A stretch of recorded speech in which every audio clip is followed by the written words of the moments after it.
வணக்கம்.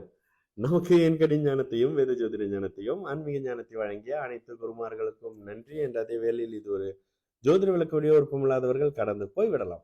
இன்றைக்கு ஒரு வித்தியாசமான ஒரு விஷயத்தை பத்தி பேச போறோம். லக்ன யோகர்கள் அப்படின்னு சொல்லக்கூடிய ஒரு விஷயத்துல இருக்கக்கூடிய முரண்பாடுகளை பத்தி பேச போறோம். ஓகே. லக்ன யோகர் அப்படின்னு சொல்லும் பொழுது உங்க எல்லாருக்குமே இயல்பாகவே தெரியும், குரு அணி லக்னங்களுக்கு சூரியன் சந்திரன் குரு அணி லக்னம்னு வரும் பொழுது மேஷம் விருச்சகம் கடகம் சிம்மம் அண்ட் தனுசு மீனம், இந்த 4 ராசிகள் குரு அணி டீம். ஓகேங்களா. அடுத்து சுக்கிர அணி டீம். சுக்கிர அணி டீம்னா உங்களுக்கு தெரியணும், ரிஷப துலாம் லக்னம், மிதுன கன்னி லக்னங்கள் அண்ட் மகர கும்ப லக்னம், இதெல்லாம் வந்து சுக்கிரன் அணி டீம். இந்த குரு அணி டீமுக்கு உங்களுக்கு சூரியன் சந்திரன் செவ்வாய் குரு நல்ல பலன்களை தருவாங்க. அடிஷனலா கேது நல்ல பலன் தருவாரு அப்படின்னு சொல்லப்படுது. ஓகேங்களா. இங்க சொல்லப்படுது அப்படின்ற விஷயம் டிபெண்ட்ஸ் அப்படின்றத புரிஞ்சுக்கங்க. ஓகேங்களா. அவங்க எந்த வீட்டுல இருக்காங்க அப்படின்னு. அடுத்ததாக பாத்தீங்கன்னா சுக்கிர அணி லக்னங்களுக்கு இயல்பாக இந்த சனி புதன் சுக்ரன் ராகு அப்படின்றவங்க வந்து நல்ல பலன் தருவாங்க. ஓகேங்களா. இந்த விஷயங்கள்ல இந்த 2 குரூப் வந்து நம்ம பிரிச்சுட்டோம். இதுல சில லக்னங்களுக்கு ஆதிபத்திய விசேஷம் இல்லாத நண்பர்கள் அப்படின்னு வருவாங்க. அதுல தனுசு லக்னத்துக்கு 8ஆம் அதிபதியா சந்திரன் வருவார். ஓகேங்களா.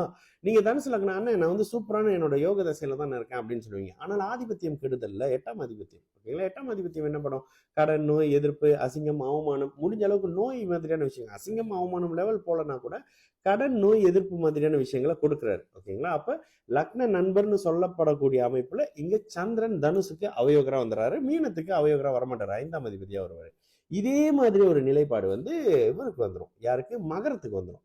மகரத்துக்கு பாத்தீங்கன்னா புதன் 6ஆம் அதிபதியா வந்துருவாரு. யாரு? சுக்கிரன் டீம் மகர லக்னமாக இருந்தீங்கன்னா புதன் 6ஆம் இடத்தோடு தொடர்பு கொள்ளாமல் தசை நடத்தும் போது மட்டும்தான் உங்களுக்கு தசை நல்லா இருக்கும். ஓகேங்களா. அப்படி இல்ல 6ஆம் இடத்தோட தொடர்பு கொண்டிருக்காரு அப்படின்னா அவர் தனித்த புதனாகவும் சுபத்தன்மையாக, சுபத்தன்மைனா சந்திராதிகம், பௌர்ணமி ஒளியான சந்திரனோட தொடர்புலையும் சுக்கிரன் தொடர்புலையும் குருவின் தொடர்புலையும் இருக்கணும்.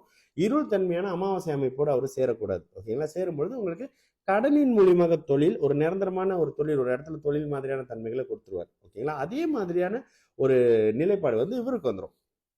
கும்பத்துக்கு இவர் செஞ்சிருவார். யாரு? புதன் செஞ்சிருவார். அப்ப மகர கும்ப லக்னங்களுக்கு இந்த புதனும் வந்து 6 8ஆம் அதிபதி அப்படி இப்படின்ற மாதிரியான விஷயங்களை செய்வாங்க. இது லக்ன யோகர்கள்னு சொல்லப்படக்கூடிய அமைப்பிலே இருக்கும். சரி, இப்போ ஒரு கும்ப லக்னத்துக்கு ஒரு சந்திரன் அதிக கெடுதல் பண்ணுவாரா, புதன் அதிக கெடுதல் பண்ணுவாரா அப்படின்னு கேட்டீங்கன்னா நிச்சயமா வெகு துல்லியமா சந்திரன் தான் அதிகபட்சமான கெடுதல்களை பண்ணுவாரு. ஓகேங்களா. சந்திரன் தான் கெடுதல் பண்ணுவாரு. ஆனால் ஆதிபத்திய விசேஷம் இல்லாத நிலையில, அதாவது அந்த கும்ப வீட்டுக்கு 5ஆம் இடத்துல தொடர்பு கொண்டிருக்கும் பொழுது குழந்தைகள் அதிர்ஷ்டம் மாதிரியான விஷயங்கள்ல நல்ல பலனை செய்யற புதன் 8ஆம் இடத்தோட தொடர்புல இருந்தா உங்களுக்கு 8ஆம் இடத்தினுடைய சுபத்தன்மையின் மூலியமாக, ஏன்னா சுபர் இல்ல அவரு, அப்ப சுபத்தன்மையின் அடிப்படையில உங்களுக்கு பலன்கள் செய்வாரு. அப்ப 8ஆம் இடம் என்னது? பிறந்த இடத்த விட்டு நகர்றது. 8ஆம் இடமே வந்து திடீர் அதிர்ஷ்டம் மாதிரி, ஷேர் மார்க்கெட் மாதிரி, ஜோதிடம் மாதிரியான விஷயங்கள். அவர் 8ஆம் இடத்தோட அது அங்க வந்து அவர் மூல திரிகோணமாகவும் உச்சமான நிலையிலையும் இருப்பாரு. சோ அந்த அடிப்படையில இருக்கும் பொழுது உங்களுக்கு கணிப்பு சார்ந்த விஷயங்கள், இந்த த்ரேடின் அது இதுன்னு சொல்லிட்டு ஆன்லைன் ரிலேட்டடான விஷயங்கள் மூலியமாக நேரடியாக இல்லாமல் மறைமுகமாக, ஏன்னா 8ஆம் இடம்ன்றதே ஒரு மாதிரியான இடம், புரிஞ்சுக்கங்க. ஓகேங்களா. அப்ப 8ஆம் இடம் பேச்சு ரிலேட்டடா இது மாதிரியான தன்மைகள்ல உங்களுக்கு வருமானத்தை எடுத்து யாரு? புதன் கொடுப்பார். சரிங்களா.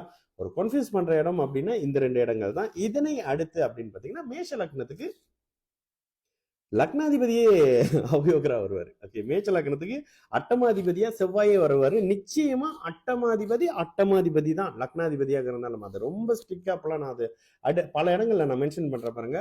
அட்டமாதிபதி தான், 6ஆம் அதிபதி தான் லக்னாதிபதியா இருந்தாலும். ஓகேங்களா. இதை புரிஞ்சுங்க. விருச்சிக லக்னத்துக்கு செவ்வாய் வந்து 6ஆம் அதிபதியா வருவார். 6ஆம் அதிபதி என்ன பண்ணுவாரு? 6ஆம் அதிபதி கடன், நோய், எதிரி, அசிங்கம், அவமானம், தீர்க்க முடியாத நோய், தொடர்ந்து லைஃப் லாங் ட்ரீட்மெண்ட் எடுக்க வேண்டிய நோய், இந்த மாதிரியான விஷயத்த கொடுப்பாரு. ஓகேங்களா. அதுவே வந்து அடுத்ததாக பாத்தீங்கன்னா துலாம் லக்னத்துக்கு லக்னாதிபதி சுக்கிரனே அட்டமாதிபதியா வருவார். இதுல பாத்தீங்கன்னா மேஷம் விருச்சகமும் துலாம் லக்னக்காரங்களும் தனக்கு தானே குழி வெட்டிக்கிற ஒரு கேரக்டரா இருப்பாங்க. லக்னத்தின் அடிப்படையில் நீங்க பாருங்க, பிரச்சனை வெளியில இருந்து வராது, தானே உருவாக்கிட்டு உள்ள போய் படுத்துக்கிற ஒரு கேரக்டரா இருப்பாங்க பிரச்சனைகளை. ஓகேங்களா. அதனோட அடிப்படையில துலாம் லக்னத்துக்கு அட்டமாதிபதியா 8ஆம் இடத்தோட தொடர்பு கொண்ட சுக்கிரன் அப்படின்னா நேரடியாக அவர் அட்டமாதிபதியாகத்தான் செயல்படுவார், லக்னாதிபதியா செயல்பட மாட்டார். அதே மாதிரி ரிஷப லக்னத்துக்கு 6ஆம் இடத்தோட தொடர்புல இருக்கக்கூடிய அமைப்புல இங்க 6ஆம் அதிபதியாகத்தான் செயல்படுவார். சரி, 6ஆம் அதிபதியா என்ன செய்வாங்க? இவருக்கு செவ்வாய்க்கு வந்து நோய் கொடுப்பாரு, அது கொடுப்பாரு, இது கொடுப்பாரு சொன்னோம்ல. இங்க 6ஆம் அதிபதி பாலியல் சார்ந்த நோயை கொடுப்பாரு. ஏன்னா சுக்கிரன் காமத்துக்கு காரக பிளானட். ஓகேங்களா. அந்த காரகத்தோட அடிப்படையில தாங்க ஆதிபத்தியம் செயல்படும். குழம்பிடும். அன்னைக்கு ஒரு நண்பர் கேட்டார், அவர்கிட்ட அழகா ஒரு விஷயம் சொன்னேன். காரகத்தின் ரீதியில ஆதிபத்தியம் செயல்படும். 6ஆம் ஆதிபத்தியம் காரகம் யாரு? காமம், பெண்கள். பெண்ணால நஷ்டப்படுவாரு, வீடு வாகனத்தால் நஷ்டப்படுவாரு, பாலியல் ரீதியான அமைப்புகள்ல நோயை கொடுக்க, நீடித்த அமைப்புல கியூர் பண்ண முடியாத மாதிரி நோய் அப்படி இப்படின்ற மாதிரியான விஷயத்தை கொடுப்பாரு. இது எல்லாம் அந்த காரக பிளானட்டின் ஆதிபத்தியத்தின் மூலியமாக வெளியாகும். ஓகேங்களா? வெளிப்படும் அந்த நபருக்கு வந்துடும்.